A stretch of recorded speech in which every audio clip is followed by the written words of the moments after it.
Evangelho de João. Chamar sua atenção para a Escritura Sagrada. Vamos ler. Acompanhe a leitura.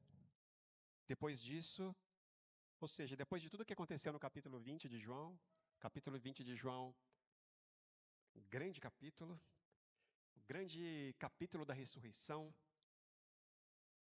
Então, depois disso, depois do que aconteceu no capítulo 20, Jesus apareceu outra vez aos seus discípulos na beira do lago da Galileia. Foi assim que aconteceu. Estavam juntos Simão Pedro, Tomé, chamado Gêmeo, Dídimo, Natanael, que era de Caná da Galileia, os filhos de Zebedeu, ou seja, Tiago e João, e mais 2 discípulos que a gente não sabe quem são. Simão Pedro então diz aos outros: eu vou pescar. E eles respondem: nós também vamos pescar com você. Então foram todos e subiram no barco naquela noite e não pescaram nada. De manhã, quando começava a clarear, Jesus estava na praia. Porém, eles não sabiam quem era ele. Então Jesus perguntou: moços, vocês pescaram alguma coisa? Nada, responderam eles. Joguem então a rede do lado direito do barco, que vocês acharão peixe, disse Jesus.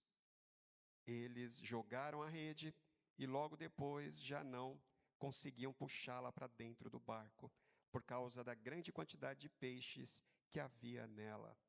Aí o discípulo que Jesus amava, ou seja, João, disse a Pedro: é o Senhor Jesus. Quando Simão Pedro ouviu dizer que era o Senhor, ele vestiu a capa, pois havia tirado, e se jogou na água. Os outros discípulos foram no barco, puxando a rede com os peixes, pois estavam somente a uns 100 metros da praia. Quando saíram do barco, viram ali uma pequena fogueira, com alguns peixes em cima da brasa. E também havia pão. Então Jesus disse: tragam alguns desses peixes que vocês acabaram de pescar. Simão Pedro então subiu no barco e arrastou a rede para a terra. Ela estava cheia, com 153 peixes grandes. Mesmo assim, não se rebentou. Então Jesus disse: venham comer.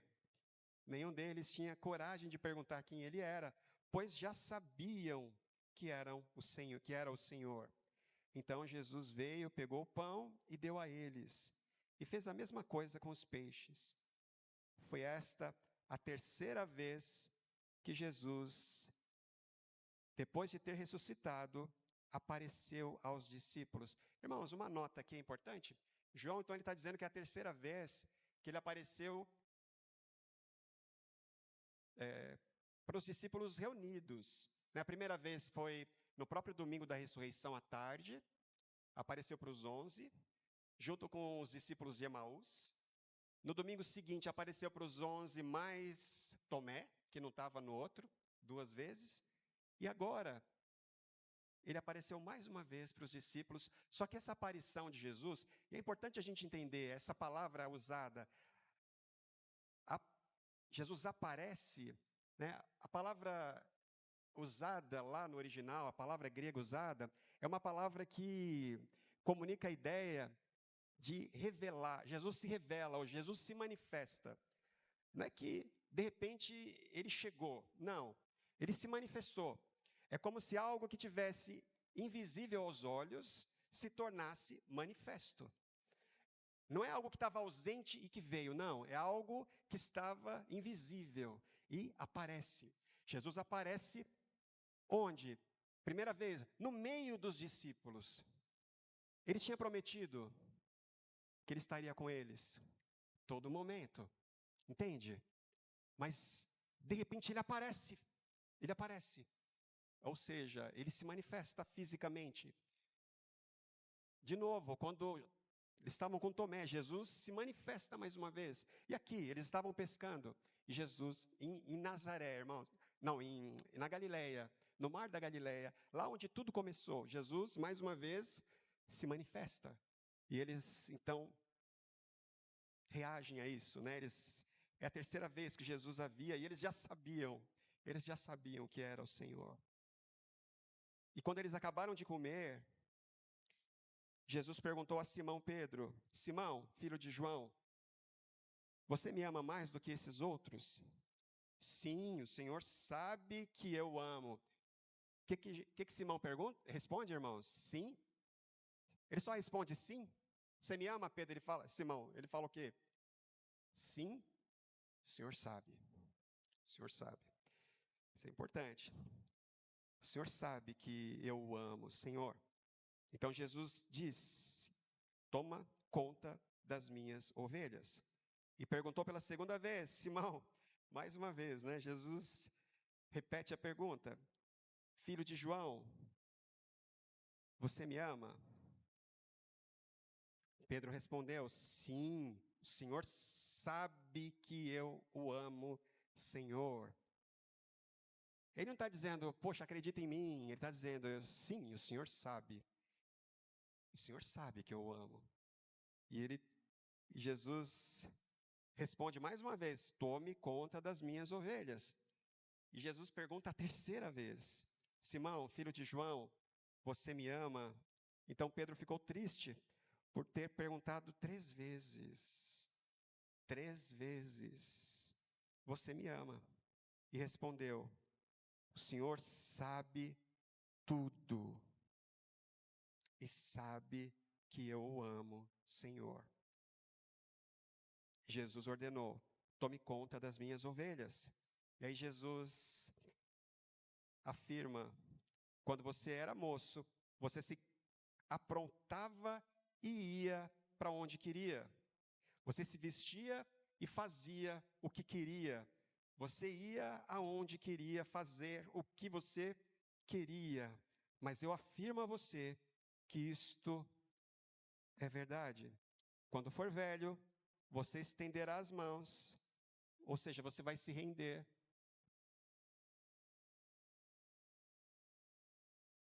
E alguém vai amarrar as suas mãos e vai levar você contra a sua vontade. Senhor, mais uma vez, ajuda-nos, Pai, a dar mais esse passo importante no caminho, Senhor. No caminho rumo ao Pentecostes, Senhor. Nesses 50 dias, ajuda-nos. Em nome de Jesus. Amém. Irmãos, a gente vem andando, né? Prometo que você é muito rápido hoje, por isso eu conto com você. Conto com você. Né? E como hoje faltou bastante gente, a gente precisa replicar isso aqui. Né? Compartilha com seus irmãos. Hoje, essa semana, a gente não tem o grupo, a reunião do grupo. Então é tarefa nossa replicar. Para todo mundo que não está aqui, a gente precisa compartilhar. A gente não pode deixar ninguém para trás. Né? A gente vem lá do pós-Páscoa, lembra? Páscoa, a gente saiu daqui celebrando que a morte não tem mais poder. Né? Onde está, ó morte, a sua vitória? A gente cantou, né? O aguilhão da morte perdeu o seu poder, perdeu a sua força. A gente sai e logo na segunda-feira de manhã eu recebi aquela triste notícia do Ricardo, a Regiane me ligou, e aí a nossa vida mudou muito. Né? Eu falo em termos de perspectiva, porque no domingo à noite nós conversávamos como seria essa série de mensagens dos 50 dias rumo ao Pentecostes. E eu tinha uma perspectiva no horizonte, eu enxergava no horizonte, e eu tinha uma visão de futuro próximo desses 50 dias, e tudo no domingo, na segunda-feira de manhã foi ao chão. Eu lembro que naquela primeira semana, que foi a semana do dia 5 de abril, eu não conseguia enxergar, não conseguia levantar os olhos e olhar para o horizonte. Não havia perspectiva, entende?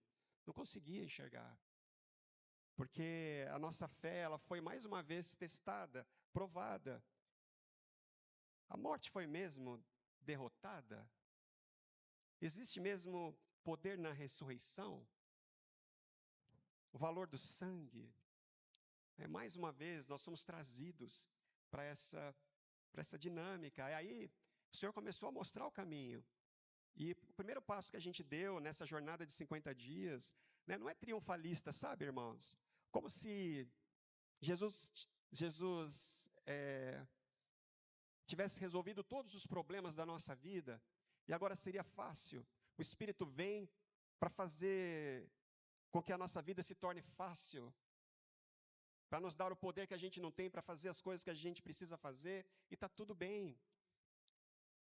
Para que Ele nos direcione em todas as decisões, e aí a vida vai ficar fácil, as nossas escolhas vão ficar fáceis de tomar. Mas aí a gente acorda na segunda-feira, e a coisa está igual, parece que está tudo igual.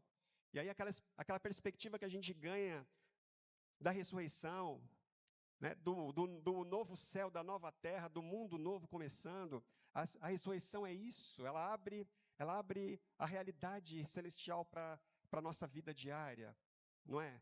Mas aí a gente lida com a vida, precisa lidar, e aí a gente foi lá para 2 Coríntios, capítulo 4 e 5, e foi tão importante para nós, a gente aprender lá, que essa presença que a gente anseia receber e sermos tocados por ela, envolvidos por ela, essa presença, ela veio habitar em vasos de barro. A gente começa assim, no meio da fragilidade. A vida humana é muito frágil mesmo, a gente recebeu essa palavra, né? E a gente é no meio da dor, lembra? O peso da glória, a gente passou por isso. É no meio das dificuldades, esse é o lugar, entende? Esse é o lugar de desfrutar da presença. Não é quando as coisas estão 100% e totalmente boas, favoráveis. Não. A própria segunda-feira, ela demonstrou isso. A gente passou por 2 Coríntios, depois a gente passou por Romanos 8, né?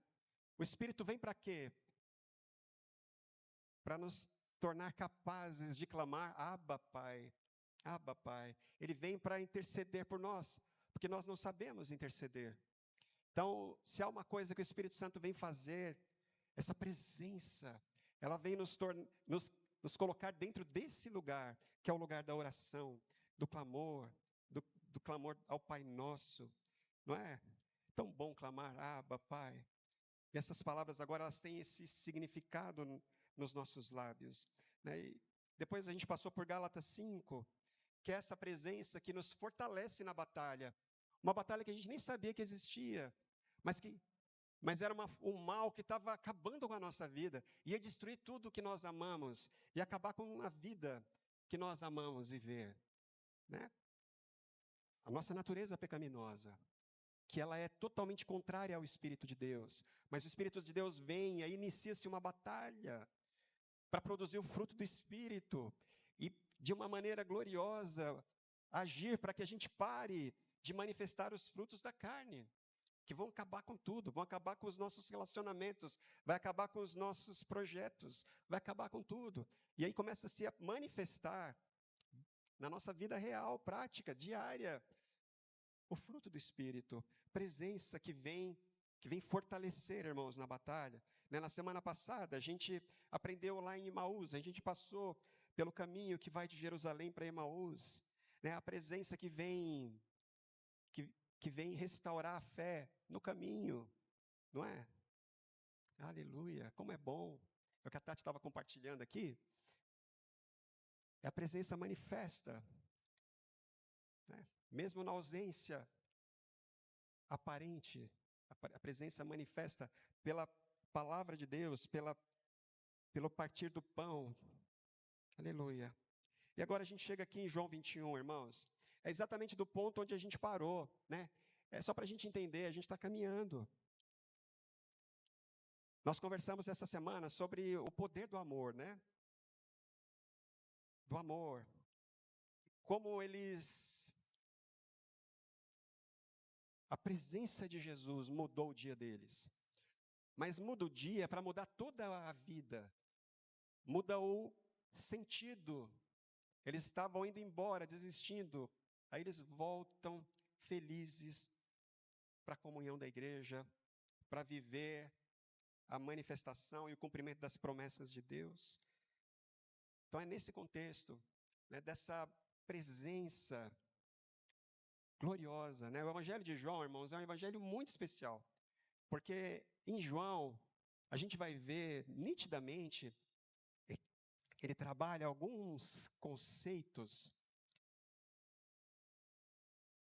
e a gente vai vendo a evolução desses conceitos, a progressão. E ele trabalha o amor de uma forma muito especial em todo o Evangelho. A palavra ágape em João é muito importante. Desde João 3:16, quando Jesus ele mostra o coração da realidade, Deus, o amor de Deus. O amor de Deus. O amor de Deus é o coração da realidade. E é o coração da história. Deus amou o mundo, ele explica para Nicodemos. E pronto. Deus amou o mundo. E isso é importante. E a gente vai ver em todo o decorrer do livro, esse amor que vem para o cosmos, né? Deus ama o cosmos, Deus ama a criação, e Ele envia o Filho amado, para que todos os que crerem nele não pereçam. Mudança de sentido, mudança de trajetória, é o curso da vida alterado.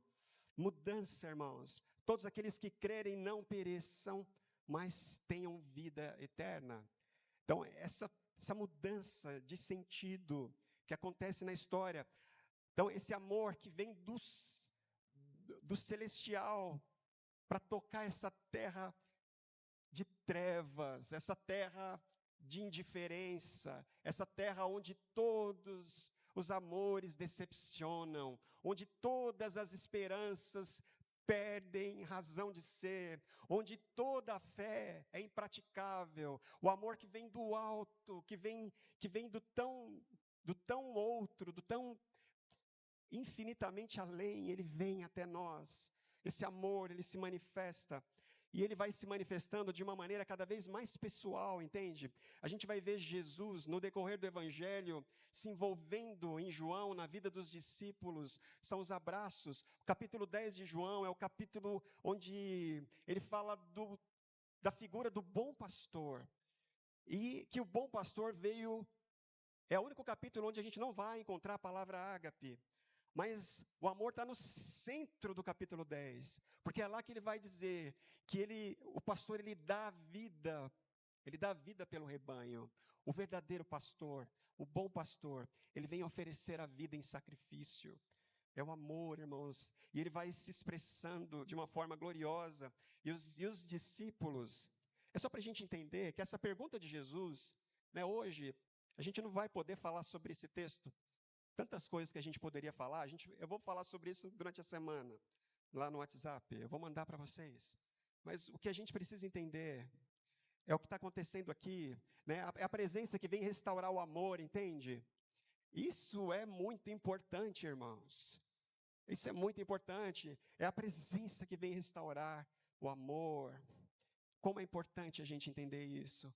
Né, esse amor que vem do celestial, da eternidade, ele entra por meio da carne de Jesus, da vida de Jesus, da expressão facial de Jesus, dos gestos de Jesus, as palavras de Jesus, Jesus caminhando nessa terra. É o amor, é o amor, é o amor ali dando seus passos, é o amor se aproximando, entrando na casa dos pecadores, das prostitutas, dos fariseus, é o amor acolhendo, é o amor envolvendo as pessoas, é o amor assustando os fariseus, é o amor encarnado, e ele vai se tornando cada vez mais pessoal no relacionamento dos discípulos, entende? Até o fim. Ele fala, Senhor, eu os amei até o fim, nenhum deles se perdeu, a oração sacerdotal, Pai, o amor com o qual o Senhor nos amou, eu os amei. O amor com o qual nós nos amamos desde a eternidade, é esse amor que agora é compartilhado com eles, eles também estão, como eu vos amei, agora eles também são amados, e agora eles se amam. Então é a trajetória do amor, entende? O amor vem de fora, irmãos. O amor não é natural. O amor não é algo natural, não é nosso. Porque o amor, segundo o evangelho, a carta que João escreve, é a essência de Deus.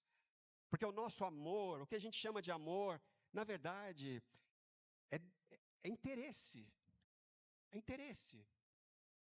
Mas o amor vem lá de fora, ele entra na história, ele começa a caminhar com os discípulos, e ele se manifesta. No capítulo 10, ele expressa a razão de ser. Eu vim para dar a vida. Em todos os capítulos a gente vai perceber essa progressão do amor, até o último instante. E se existe algo que é importante a gente entender, é que o amor é o centro, está no centro da cruz, ele se entrega por nós. O amor, o apóstolo Paulo vai dizer, é a prova, a cruz é a prova do amor de Deus. Nunca o amor de Deus esteve tão evidente, tão concreto, que na cruz do Calvário. O amor ali se torna muito pessoal para todos nós. Ele está ao nosso alcance. Se cumpre as palavras de Jesus para Nicodemos, todos aqueles que crerem. Jesus explica isso no capítulo 3. Ele fala como aconteceu nos dias de Moisés, quando a serpente é levantada. Todos os que olharam para a serpente foram curados, foram salvos. Eles olharam e foram salvos. A serpente de bronze, quando ela foi levantada, e todos aqueles que a avistaram, todos aqueles que a contemplaram, foram salvos. E aí Jesus vira para Nicodemos e ele fala, é a mesma coisa. Quando o Filho do Homem for levantado, todos aqueles que crerem nele, entende? Crer e olhar, crer e contemplar, crer e perceber a identidade, é isso, crer e ver, são sinônimos em João, E aqui a gente vai caminhando para a cruz, e aí eu fico pensando nos discípulos.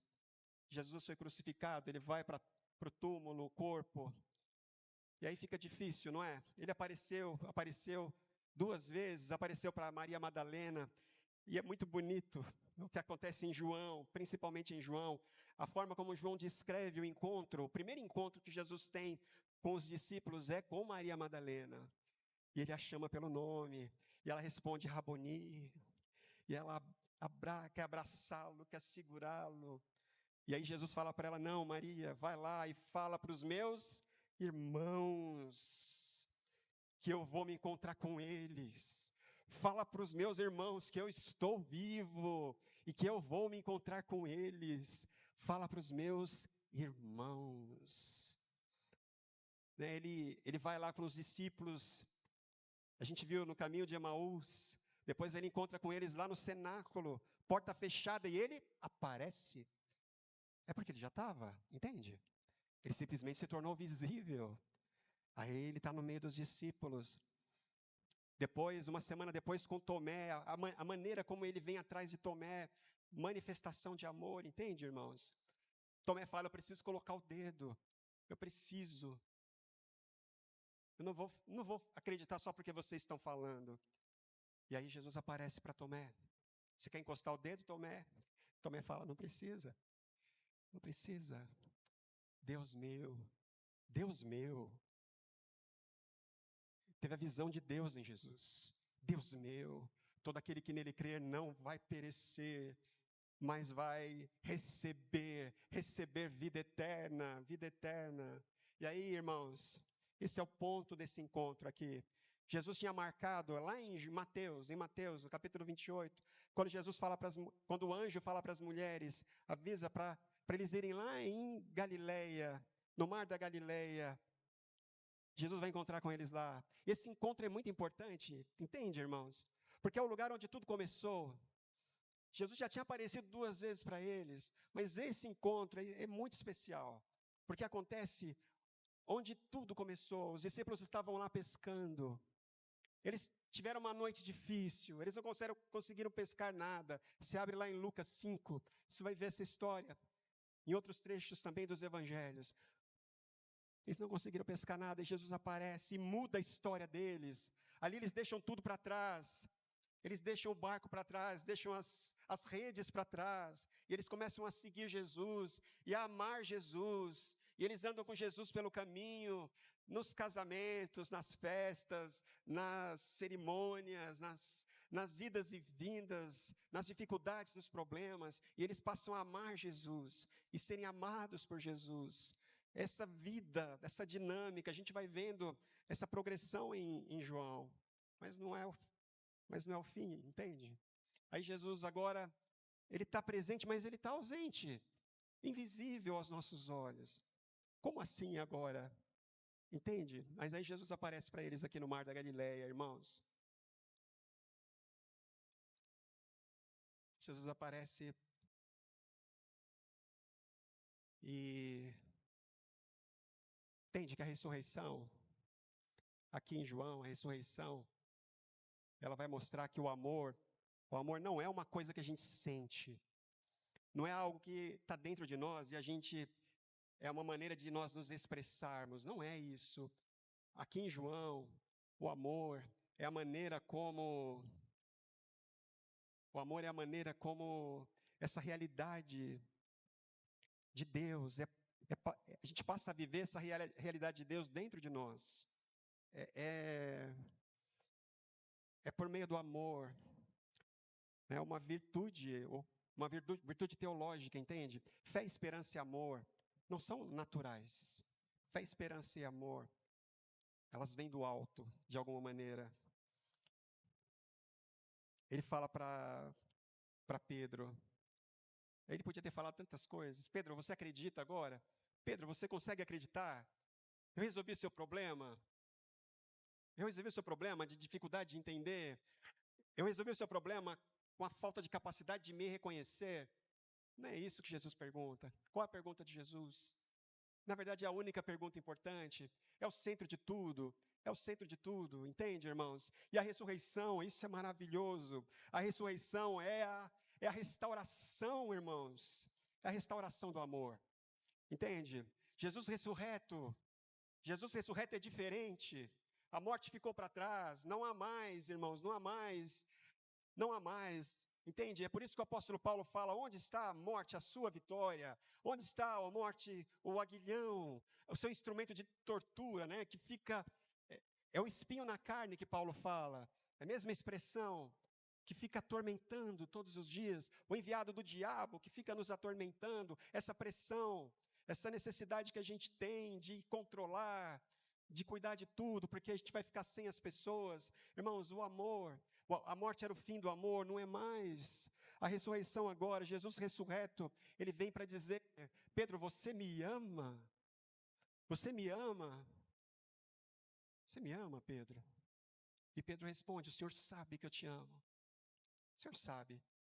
Eu não vou dizer, eu não tenho como provar, mas eu sei que o Senhor sabe de todas as coisas, e o Senhor sabe que eu te amo. Jesus pergunta a segunda vez: Pedro, ou Simão, né? Você sabe que Simão e Pedro têm diferença, não é? Simão é Galileia. Simão é Galileia. Simão é mar. Simão é vida de pescador. É a vida. É assim que eu me senti lá atrás, entende? A gente fica pensando, e ao céu, aí a gente toma uma rasteira, a gente cai com a cara no chão, e a gente fica: eita, mas eu pensei que eu estava no céu, mas não é céu ainda. E a gente fica no meio dessa tensão. Aí Pedro não tem perspectiva, entende? Vamos pescar. Tudo bem, ele até falou para a gente vir para cá, mas o que a gente vai fazer aqui? O que a gente pode fazer, irmãos? O que a gente pode fazer diante da vida, diante da realidade? O que a gente pode fazer? Vamos pescar, é o que a gente sabe fazer. Né? Esse é Simão.